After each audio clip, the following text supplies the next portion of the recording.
অবশেষে কিন্তু দারুণ সুখবর পেয়ে গেলেন অন্তর্বর্তীকালীন সরকারের পক্ষ থেকে সরকারি কর্মকর্তা এবং কর্মচারীরা। অবশেষে তাদের যে বেতন বৃদ্ধি হচ্ছে, এখানে আপনারা দেখতে পাচ্ছেন পত্রিকা সংবাদ 24 ফেব্রুয়ারি 2025-এ প্রকাশিত। বলা হচ্ছে সরকারি কর্মকর্তা কর্মচারীদের বেতন বৃদ্ধি, সর্বোচ্চ এবং সর্বনিম্ন বেতনে বড় পরিবর্তন। এখানে বলা হচ্ছে যে এবারে কিন্তু প্রথমবারের মতো সরকারি চাকরিজীবীদের জন্য গ্রেড ভিত্তিক মহার্ঘ ভাতা নির্ধারণ করা হয়েছে।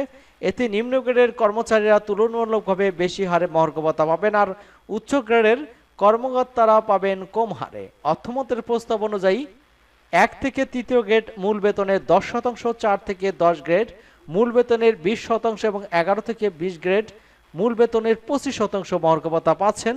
এবং এখানে বলা হচ্ছে যে এছাড়া সর্বনিম্ন বেতন বৃদ্ধি হবে 4,000 টাকা এবং সর্বোচ্চ বেতন বৃদ্ধি হবে 7,800 টাকা।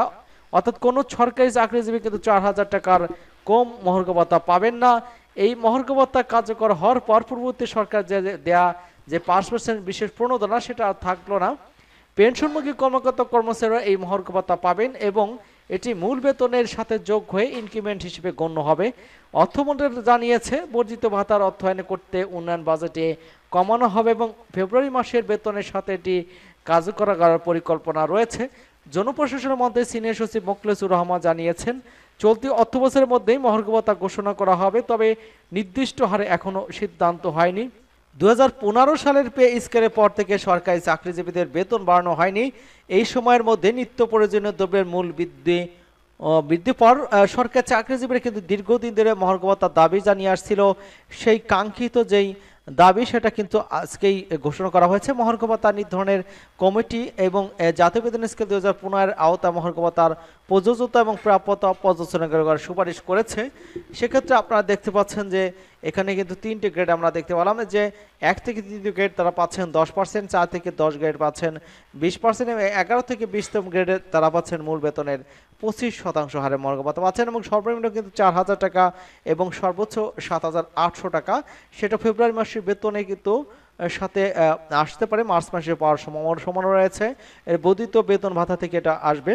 আপনারা ইতিমধ্যে অবগত আছেন যে এই মহার্ঘ ভাতার দাবিতে কিন্তু 11 থেকে 20তম গ্রেডের কর্মচারীরা কিন্তু 7 ফেব্রুয়ারি কেন্দ্রীয় শহীদ মিনারে সমাবেশ করেছেন এবং কঠোর কর্মসূচি ঘোষণা করেছিলেন যে যদি তারা তাদের এই দাবি 1 মার্চের ভিতরে দাবি পূরণ না করা হয়, তাহলে 1 মার্চ থেকে কিন্তু তারা কঠোর কর্মসূচি অর্থাৎ কর্মবিরতিতে যাবেন। তারা নিজ দপ্তরে উপস্থিত থাকবেন কিন্তু কর্মবিরতিতে থাকবেন, এমনটা কিন্তু তাদের পক্ষ থেকে বলা হয়েছিল। এবং আপনারা অবগত আছেন যে এই মহার্ঘ ভাতার 15 সদস্য একটি প্রতিনিধি দল কিন্তু প্রধান উপদেষ্টার সাথে সাক্ষাৎ করেছিলেন এবং প্রধান উপদেষ্টা সময় দিতে পারেননি, তিনি রাষ্ট্র কাজে ব্যস্ত থাকায়।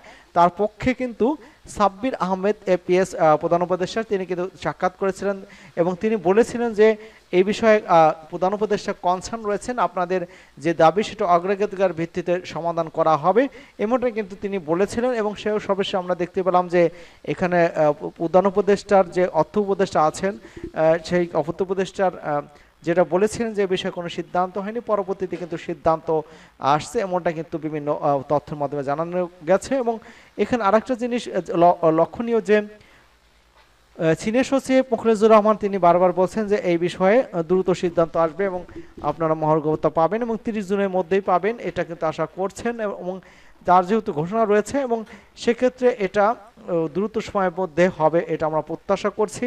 আশা করি আপনারা বুঝতে পারছেন। সকলকে ধন্যবাদ জানাচ্ছি এবং আমাদের চ্যানেলকে যারা এখনও সাবস্ক্রাইব করেননি, চ্যানেলটি সাবস্ক্রাইব করে আমাদের সাথেই থাকুন।